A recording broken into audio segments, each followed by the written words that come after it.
with you my research. And also, I'm super curious to hear what are your thoughts on this? How do you see that this could be applied in a classroom? And also, yeah, really interested to learning from you as well. And please stop me at any moment if there's something that you want me to elaborate or clarify. I would be more than happy to do that. So today's talk is about how climate change is impacting the benefits we get from ecosystems. My name is Bernie, and well, I just started hearing scripts 6 or 7 months ago. And you know, back home, when I say to my friends that I'm in San Diego, they always ask me the same thing, which is, so for sure you're surfing every day, right? Which I answered with one picture that I have always in my phone, like, which is me surfing actually in my first week as a postdoc here. I was just like doing some research, and some colleagues were like, hey, we're going to surf, wanna come? I was like, for sure. I mean, we're in San Diego. Sadly, that was the only day I surfed since 7 months ago.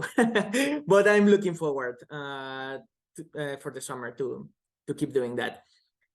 One thing that I've been doing more often since I arrived to San Diego is eating fish tacos. I love those things. And I mean, as a Mexican, I'm from Mexico, saying that I love fish tacos is really saying something, because my second PhD is in tacos. So believe me when I say fish tacos are really good in the area. And also another thing that I want to tell you about me is that I'm from Mexico City. This is a picture from the volcano called Popocatépetl.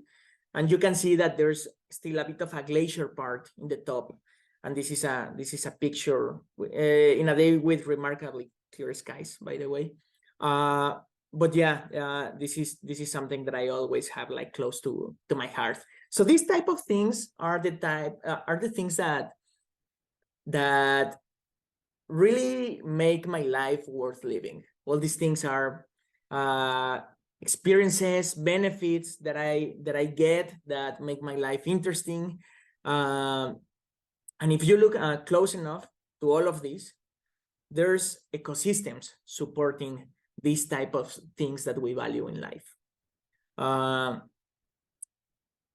we know, science have shown that climate change is affecting ecosystems. For example, this is a picture from the Intergovernmental Panel of Climate Change that gathers a lot of information of climate impacts. And this figure is showing basically in each of these colors, it's a different ecosystem.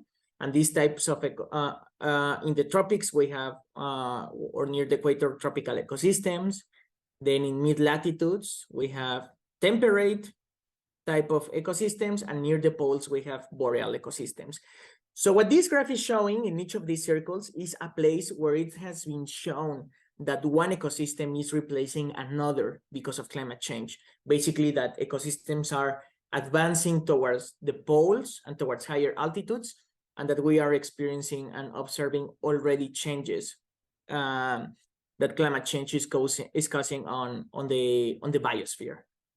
But how climate change will affect the things that we value, that is not as clear, and that is not as this cannot be easily found in things that all scientists agree, like the IPCC reports or things like that, because this is still an open question and something that we have not a lot of clarity on, but we have a lot of research and a lot of ideas to start to trying along these lines. So this is today's talk, basically how climate change affects the things we value. And I'm going to divide this in 3 main sections. First, how climate change is affecting ecosystems. Then, what does that mean to people? And third, how can we use this research to actually do climate change action and policy? So let's start. How is climate change affecting ecosystems?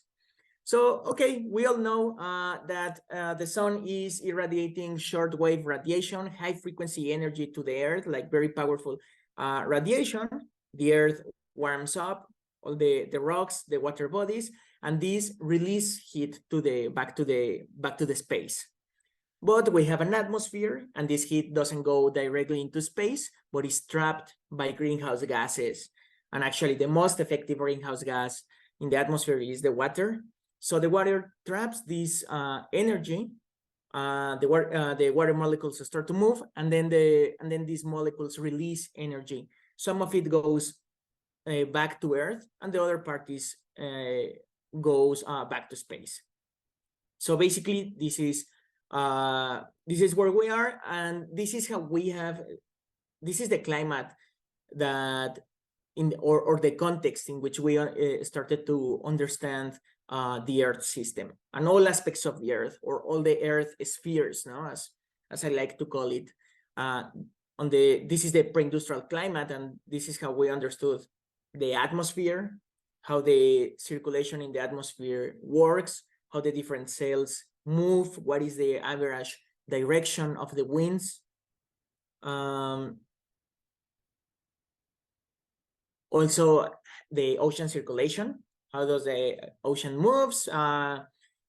What about like the deep sea or the ocean currents formation? How the cold water travels near to the bottom of the ocean, and then the hot water travels near to the surface, and how it circulates all across the Earth. The water cycle, no, all the movement of the water between the biosphere, glaciers, atmosphere, oceans. And also something that I'll focus in this talk is basically also how the ecosystems distribute across the Earth. And this is a picture that we'll have a closer look now. Basically, in this figure, what we can see is kind of what is the average temperature, the combination of the average temperature and the average precipitation across the year in each place of the Earth. And this is what it's called the Köppen-Geiger climate map. And basically, this is the first division, or how you would divide this map, or how you would get to these colors, is basically by this kind of algorithm, no?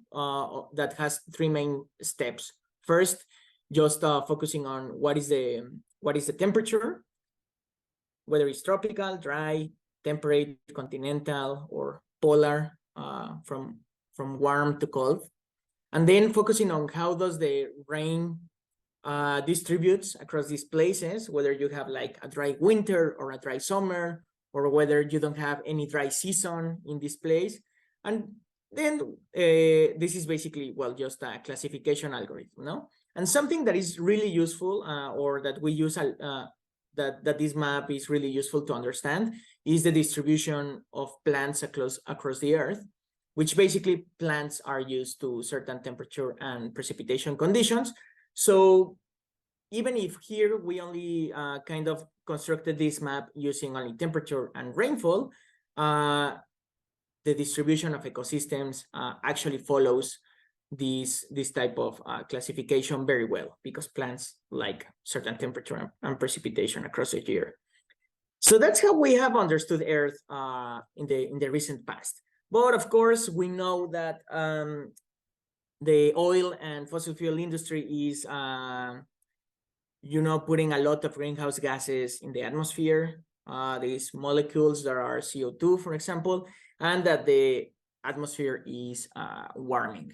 And this is causing a lot of change in all the Earth spheres as we know it. So basically, the first question of this part is how global warming or climate change will alter the distribution of ecosystems.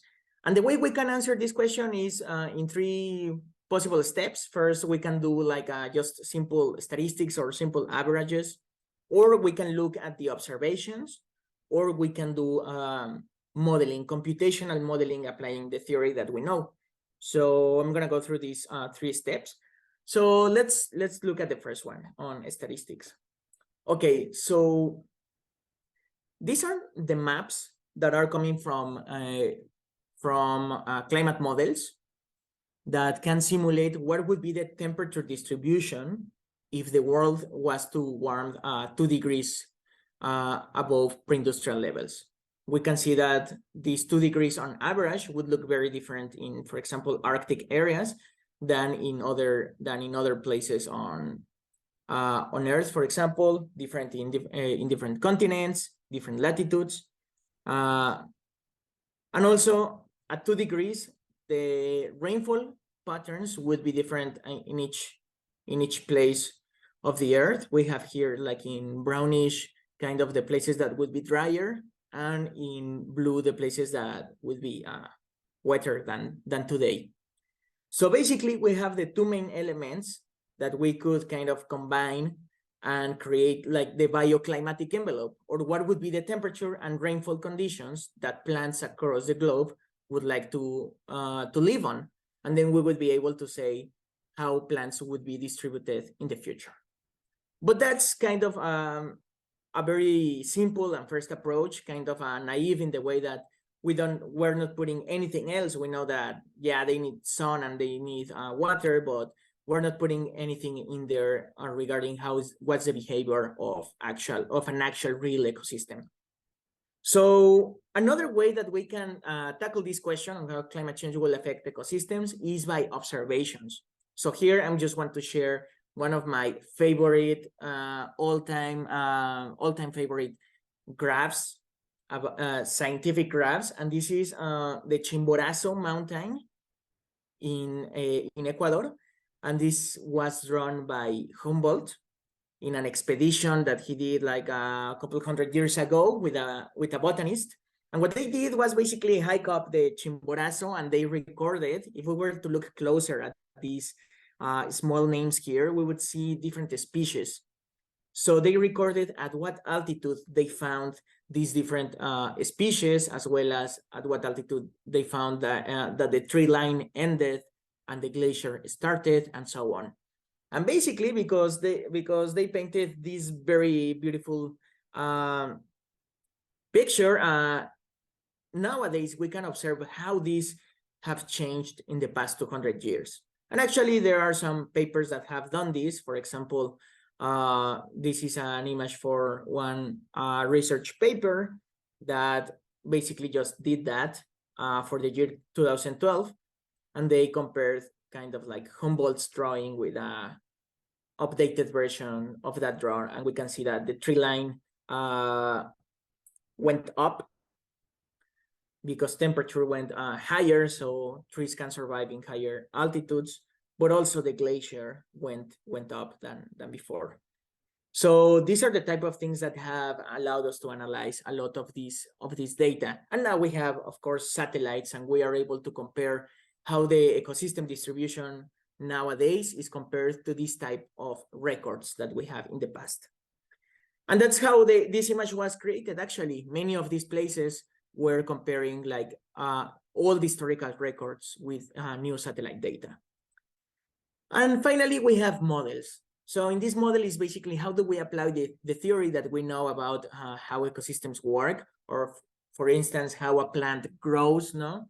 How it needs, radiation and CO2 to generate water, oxygen, and their food, and what's the correct temperature for their stomata to open, and at what point of temperature threshold these stomata will start to close and the plant will start to die, what is the amount of rainfall that they need. These are some known scientific facts or studies that we can put into an ideal sort of tree that I represent here by this circle, a tree that we can say, okay, so according to our theory and to our observations, given this amount of temperature of CO2 and this amount of precipitation, this tree would grow this fast in this place.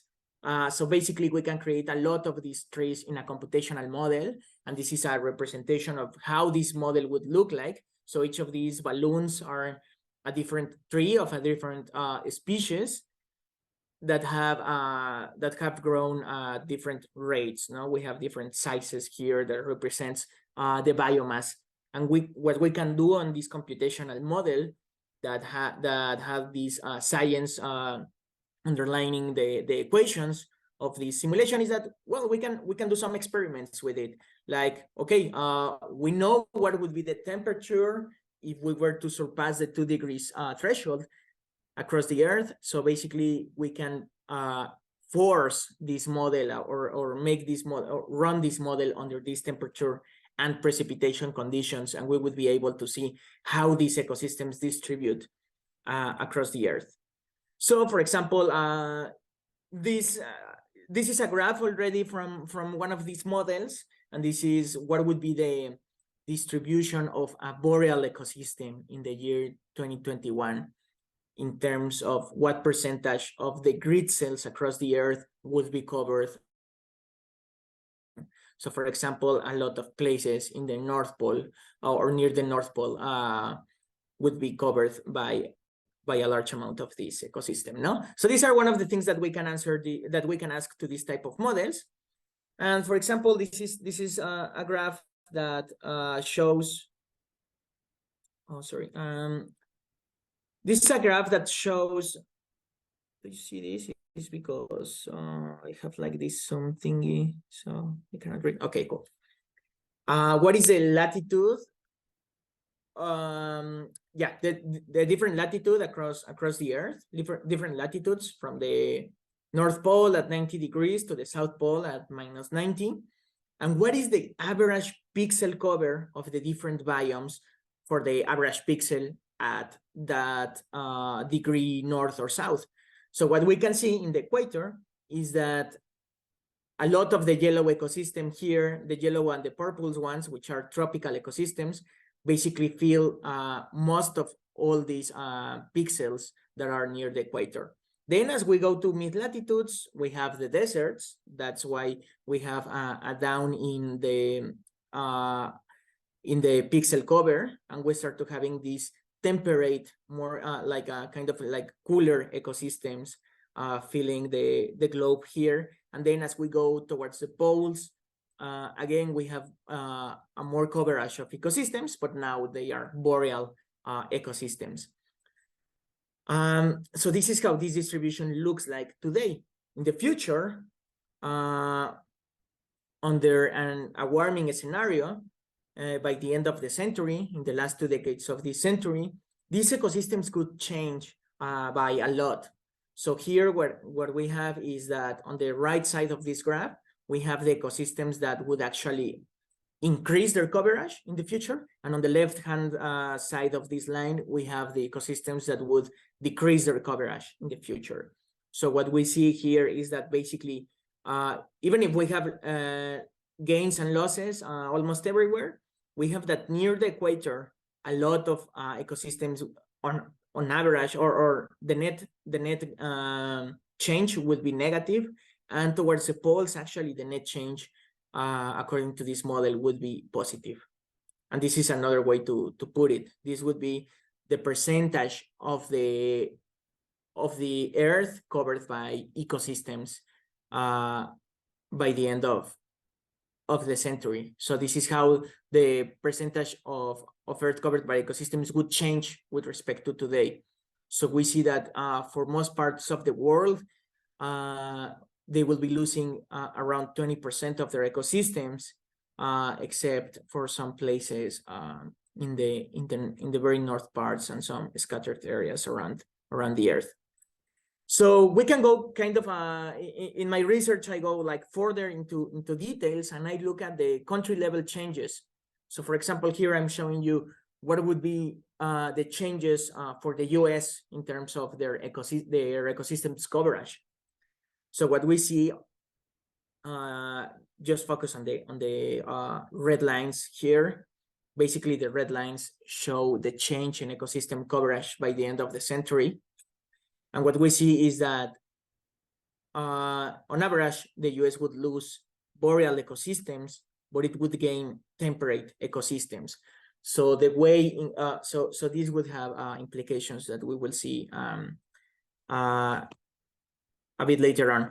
But for example, this is the case for Brazil, in which Brazil will gain certain types of tropical ecosystems, but it will lose other types of these ecosystems. But on average, then on net, the net change would be probably negative in this case. So okay, once I retrieve in my research here what are the changes or the expected changes in ecosystems coverage. Now the question is, what does that mean to people, right? What does that mean to the first question that we ask? What does that mean for the things that we value in life? For example, fish tacos, surfing, or the glacier, no, in Mexico City. So this in economics, we call it well-being. These are different components of our human well-being, or utility can also be called. And these have certain names that are easier. There is a certain typology that we use. For example, here, the fish tacos would represent actually things that we can consume, things that we consume and that we can find in the market, that we can buy and sell in the market. We actually, exchange money to get some tacos. Here, the surfing, we represent, I represent it as the non-market ecosystem services, everything that we get from nature that we don't have to pay for, but that still is very important for us, even sometimes more than consumption of market goods and services, right? Like going surfing, having a walk in the forest, breathing clean air, as I saw in some of your questions. And then we have non-use values, things that we value in our heart, in our mind, even if we don't interact with them.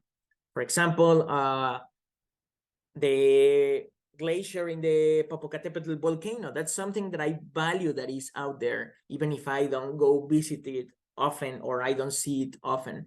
It's something that I care about its existence and that should be taken into account when we do climate policy.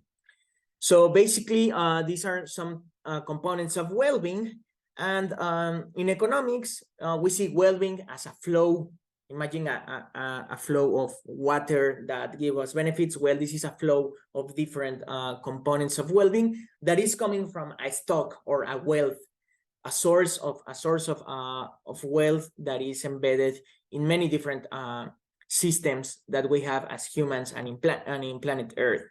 These types of wealth have been defined traditionally by as manufactured capital, basically machines, infrastructure, financial assets, also human capital, which is all the wealth that is embedded in our bodies as we do labor, as we work, as we think, all the innovation that we have, all the knowledge that we have in our brains.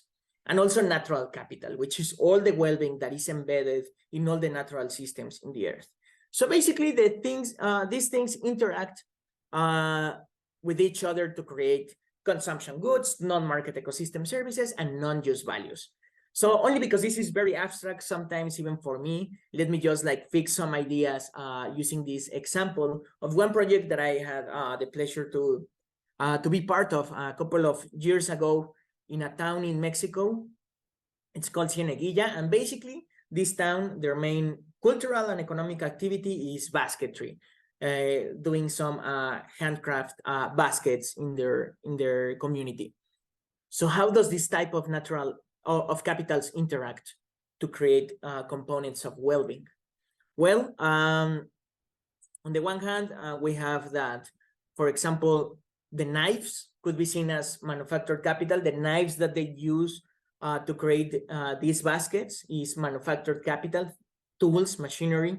Natural capital could be seen as the plants that they use as raw products to create the baskets, and human capital, the hours that they spend doing this work. And all these interact together to create baskets that they sell and exchange for money in markets. But also these baskets do not only represent money, which is something that is important for lower income communities, but also represent cultural values. They do these baskets and they value these baskets not only for the money that they get from them, but also from the cultural activity. And also their landscape, even if they are not all the time exploring all the landscape. In this project, they have told us about like the importance of preserving the landscape and the geography as it was, and protect it from extractive activities like mining or other type of damaging industrial activities. So basically, this is how we can see in a very specific context how different types of capital interact with each other to create the things that people value.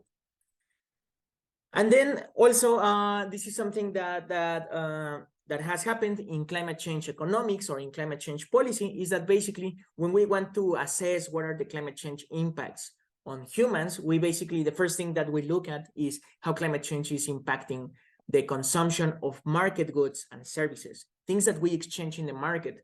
That is very easy and straightforward because these things have a market price, have a price tag that we can see and measure straight away. So this is how it has traditionally been done. But what I'm doing in my research is kind of expressing also this other pathway in which climate change is damaging natural capital, and this in turn is damaging all the components of our human well-being, not only the things that we buy and sell. And this natural capital part I'm using in my research is basically the first section of this talk, what I told you, all these models and how these models react to changes in the climate. And this other part on how am I measuring well-being components.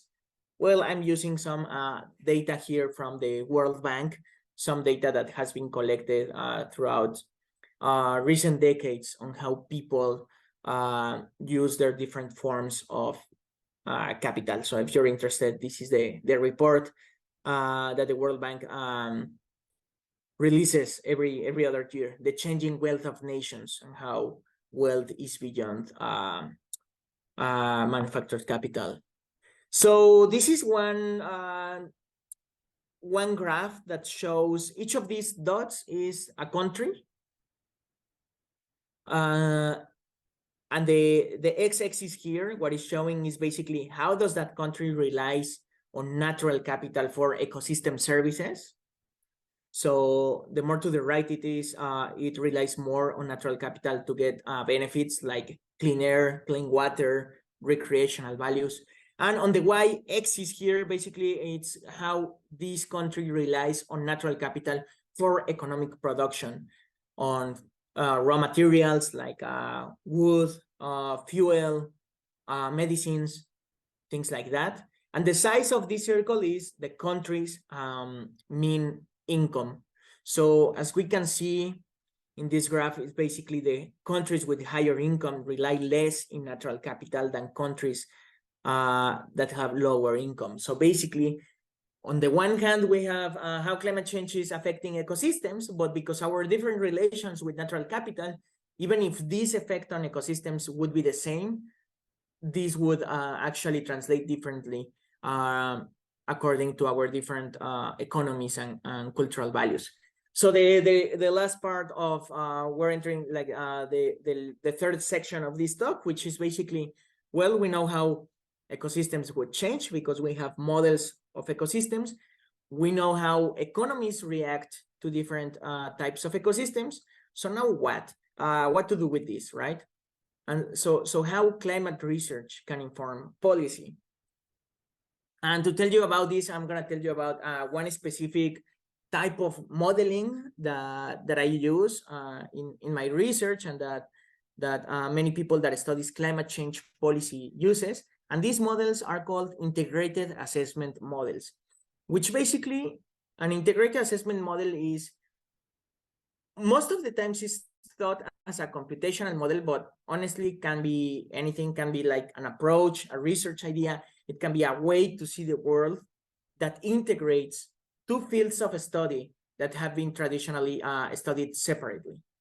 So an integrated assessment model is a bridge between these two fields of study.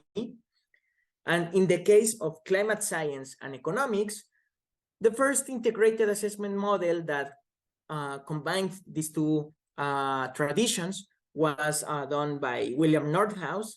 It's called the DICE model, and actually earned him a Nobel Prize in economics in the year 2018.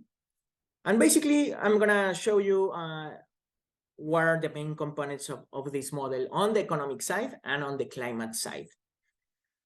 So the main components of this model in the economics side of things are, well, this model depicts that we use some inputs for economic production. We need machines, infrastructure, labor to produce goods and services in our economy. And these goods and services, or this economic output, part of this is saved in the form of capital, and that's how the economy grows under these lenses. But other part of that is consumed by people in the form of, things that we buy and sell in the market. These are market goods and services. But this model, and this was the innovation back in the 70s. This model also depicts that the economy is producing greenhouse gas emissions, and that the more our economy grows, the more we produce CO2 emissions that enter to the atmosphere. Part of this atmospheric CO2 is absorbed by the oceans, other part is absorbed by the plants, and even another part by the rocks. But the part that remains in the atmosphere is warming up our planet. And this is and this is the key part in this integrated assessment model. And a warmer planet would affect our economy. And we have a climate change damage function, which is a way to simplify how temperature is affecting goods and services. So this model became very famous because in only a dozen of equations, we were able to simulate what were the impact of climate change in the economies. So this type of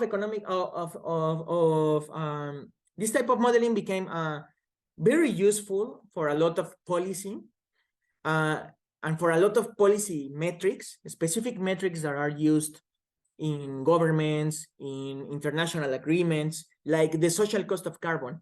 So this metric is the social cost of carbon in a year measures the impact on human well-being of a ton of CO2 emitted to the atmosphere that year. Basically, it's telling us today, if we emit 1 ton of CO2 to the atmosphere in this moment, what are going to be the damages to the people everywhere in the world in all aspects of their life. So you see how complicated this question it is, and you see how this model presents a very easy way to answer that question. You can basically just include a ton of CO2 emissions to this model and measure what is the impact. And this social cost of carbon is used everywhere. It has a lot of implications in policies and regulations. For example, if we were to set a global carbon tax, if industries were going to pay not only for the materials that they use to produce, for example, fossil fuels, but also for the damages that their fossil fuels will cause in the society, they would use the social cost of carbon as a metric to implement this tax. Also, in California, all the standards that the cars, these are called the low carbon fuel standards, which are basically all the rules that the cars in California have to follow in terms of their emissions to the atmosphere. All these are based in this single number, the social cost of carbon. And even a lot of organizations, universities, for example, the University of California, where I'm working on, use the social cost of carbon to guide their sustainability plans. So once you start to, once you know these metrics, you'll start to see it everywhere. But let's take a look to this definition a little bit more critically. It says that it measures the impacts on human well-being. But we already saw what is behind this model. And we already gave a definition at the beginning of this talk of what was human well-being in our terms. So the idea here is that this model is only measuring the impacts on market goods and services. So of course, we love fish tacos, and we will be worried if these are damaged by climate change. But there are other things that we value as equally as important or more important that are not taken into account in this type of models that are widely used everywhere, like non-market ecosystem services and non-use values. So the idea here of my research is that how can we include this in these type of models and in the social cost of carbon? So some attempts of including this have been done in the past, like just saying, okay, what would be the equivalent loss of consumption of market goods and services if you were to lose this type of ecosystem of non-market ecosystem services or non-use values?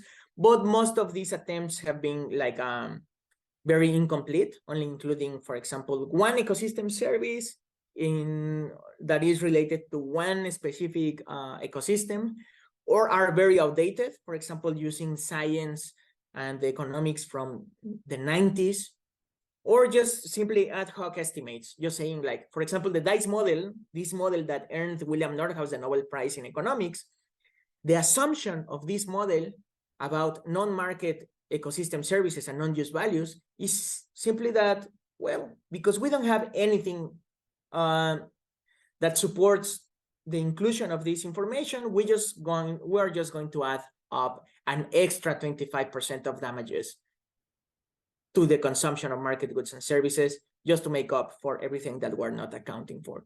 So it's not that it's completely ignored. People know that it's there, but researchers haven't measured this type of things as widely as should be. So in my research, what I'm doing here is including this type of components of well-being and acknowledging that these are not perfect substitutes for one another. So basically, I'm creating what I call the green DICE model. So extending the DICE model to include the green natural capital, so the ecosystems of our Earth, and how these ecosystems are migrating towards higher latitudes and higher altitudes, and how that will affect different types of well-being. And that was my main PhD research that was published in Nature Sustainability, which basically was like the foundational part of my research nowadays, which is like, what are the use and non-use values of nature in the social cost of carbon.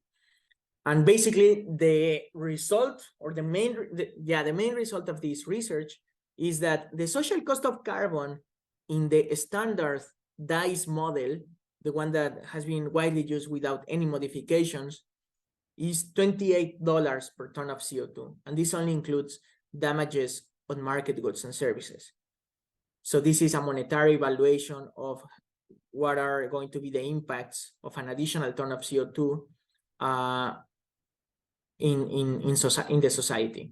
But if we were to include ecosystem services and non-use values, this value actually increases by 5 times with a lot of uncertainty, of course. This bar here is kind of the 90% error bar of the different things that we don't really know.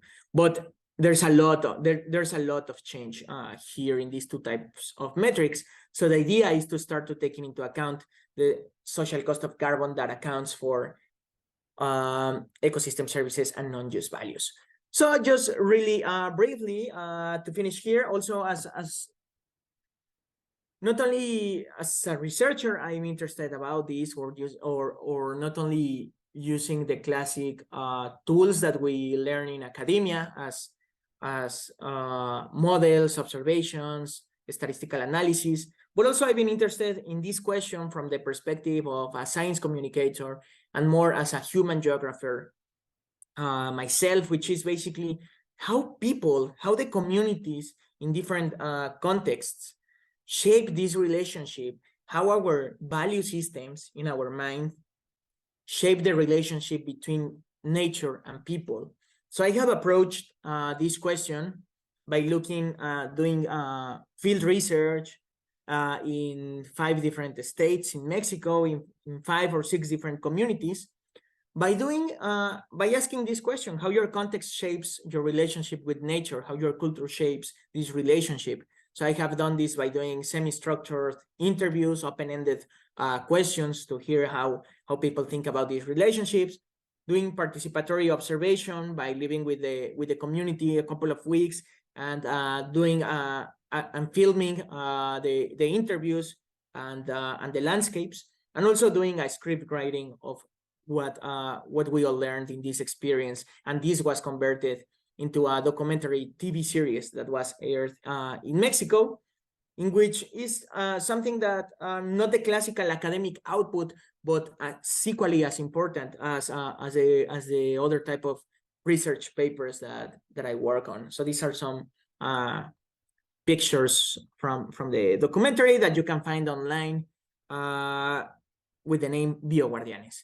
that it's really cool. Yeah, you should watch it if you like to know more. So finally, the contributions of my work are providing a new estimate of the social cost of carbon, a widely used metric in climate policy, and saying, hey guys, actually the social cost of carbon is much higher than what has been thought before.